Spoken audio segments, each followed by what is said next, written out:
Panawi gitu ya. Oke, awal pertama saya mendirikan galeriku ya, galeri. Jadi galeri ini sebenarnya cita-cita udah puluhan tahun ya. Kan setiap pelukis itu kan pasti ingin punya cita-cita punya galeri, termasuk saya gitu. Nah, setelah galeriku diresmikan ya, kan pagi diresmikan rame-rame gitu kan, ada, saya pikir yang datang paling 5-6 orang aja yang datang gitu, ternyata lebih 100 orang yang datang. Nah, maka saya harus menghidupkan galeri ini. Ya, setelah diresmikan itu apa? Pertanyaan itu muncul di kepala saya. Maka saya ajaklah anak-anak di sekitar sini. Ternyata mereka banyak sekali yang datang, sampai puluhan datang itu penuh. Lah krayonnya itu saya patah-patahin gitu. Yang kertas saya bagi-bagi apa segala macam. Tapi saya akhirnya terinspirasi gitu. Ternyata mereka sangat butuh tempat seperti ini gitu. Coba kalau mereka kursus di mana kalau toh ada bayarnya mahal, ya kan? Kalau di sini saya bikin gratis, ya kan? Nah, mulailah di situ. Saya ajak anak-anak, terus akhirnya anak-anak memang antusias luar biasa gitu kan. Dan setelah itu saya coba nih di luar. Saya kan suka gambar di luar ya. Suka banyak anak-anak yang lihat, suka ngobrol, kamu mau nggak belajar gambar? Mau om. Nah, akhirnya saya datangin.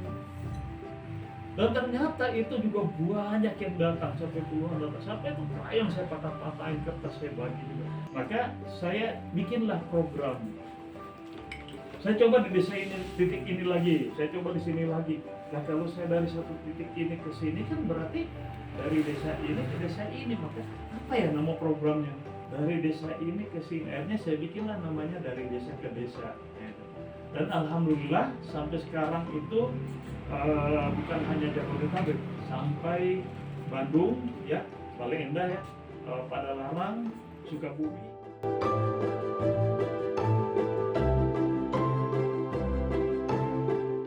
Sasarannya sih bebas usia ya, jadi mulai dari balita sampai ya pokoknya dia udah bisa coret-coret, sampai emak-emaknya malah ya, bapaknya mau ikut, emaknya, kakaknya semua bebas usia. Jadi nggak ada, tapi target utamanya adalah anak-anak. Anak-anak itu mulai dari TK, SD ya kan, semakin tinggi kelasnya kan harusnya dia semakin rajin berkarya, ya kan.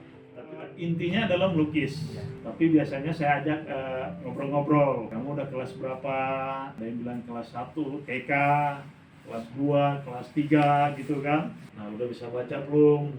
Ada yang malu-malu, ada yang diem. Nah, kenapa malu-malu nih? Pasti ada masalah.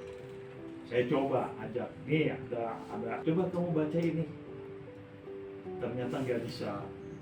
Atau masih dieja, bahkan ada yang udah kelas 3, kelas 4 itu masih dieja membacanya.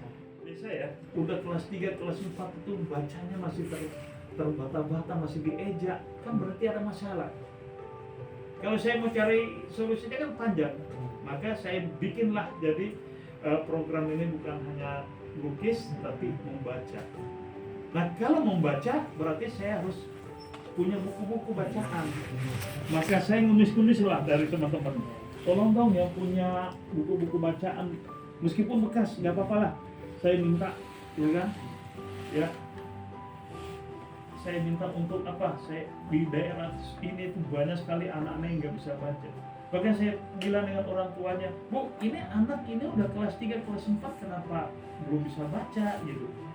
Kenapa nggak diajarin? Boro-boro apa orang di sini kita juga pada buta huruf. Bayangin, negara ini udah puluhan tahun merdeka masih banyak yang buta huruf gitu. Kan nggak masuk di akal saya tuh. Saya sampai itu bilang, saya berhenti jadi guru. Untuk apa saya jadi guru? Enak, saya dibayar negara, saya bilang. Tapi kok di sisi lain banyak yang masih buta huruf. Untuk apa gitu? Bikinlah program membaca. Jadi akhirnya saya datanglah di tempat desa itu lagi, saya bawa buku. Saya ajarinlah anak-anak membaca itu. Dan akhirnya mereka bisa baca. Yang sudah bisa baca, saya suruh bikin cerita. Saya bawa buku, bawa bolpen, bawa apa semua. Ayo kamu bikin cerita, terserah cerita apa. Setelah udah bikin cerita, mereka suruh bacain di depan teman-temannya. Terserah dia mau cerita tentang apa gitu, tentang dia dengan teman-teman yang sekolah dimanapun, terserah dia. Maksudnya supaya dia bisa berimajinasi. Responnya tuh beragam. Banyak yang sambut dengan gembira, banyak yang adem-adem saja, bahkan ada yang tidak terima, bahkan saya pernah diusir, bahkan pernah diludahin malah.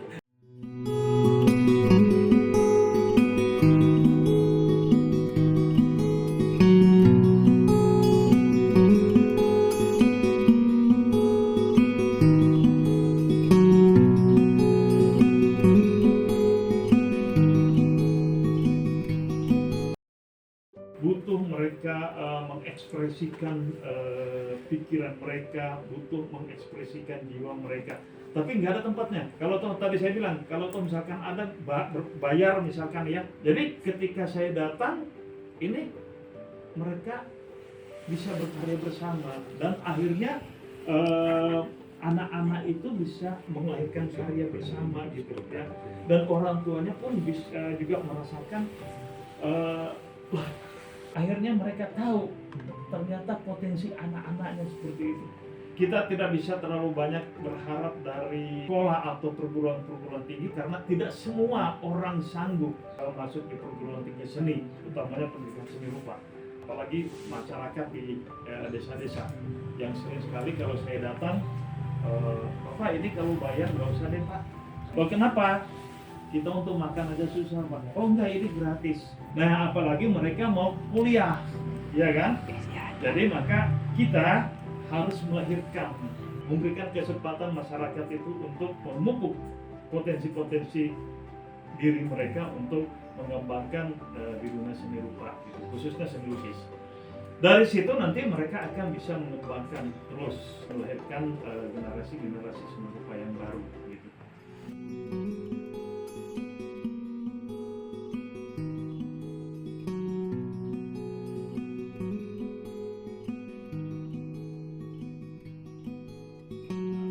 Anak-anak di sekitar sini ya, terutama di sekitar sini itu yang saya lihat sering berkunjung ke sini tiap pagi. Yang saya tahu anak-anak itu datang tanpa bawa alat-alat, dia hanya sekedar ini ya, semua disediakan dari Pak Ustawi gratis tanpa ada pungutan apa-apa. Bahkan Pak Ustawi sendiri juga memberikan seperti ya makanan-makanan kecil apa tanaman anak, jadi anak itu agak suka gitu kan. Nah, anak yang kurang kiranya bukan idiot ya kurang lah dari semacam buta gitu kan. Dia setelah dia ikut duduk sini, dia sangat baik yang saya tahu, yang saya lihat itu anak itu. Sekolahnya pun sekarang udah kelas 6. Baru dikatakan maaf aja ya, membaca aja agak kurang, tapi kalau melukis saya lihat dia bisa, dia ada minat gitu. Bagus lah kalau saya lihat gitu. Untuk mendidik anak daripada dia bermain enggak tanpa arah, warawiri ke sini gitu kan. Ya sehingga Pak Ustadz jadi saya lihat dia serius sekali nih nolong buahnya ke luar kota, mungkin udah pakai Vespa lagi. Saya salut biasanya pakai Vespa sampai ke Bandung bersuka. Ini karena tujuannya baik kan, tujuannya baik. Sebenarnya Pak Ustadz itu benar-benar dia punya keahlian di bidang melukis ya kan, dia mau mengekspresikan dia punya Pak Ustadz ini kebisaannya dia, keterampilan Pak Ustawi itu terhadap anak yang bisa dipilih. Ya, tapi dia didukung misalnya menurut saya gitu. Itu aja.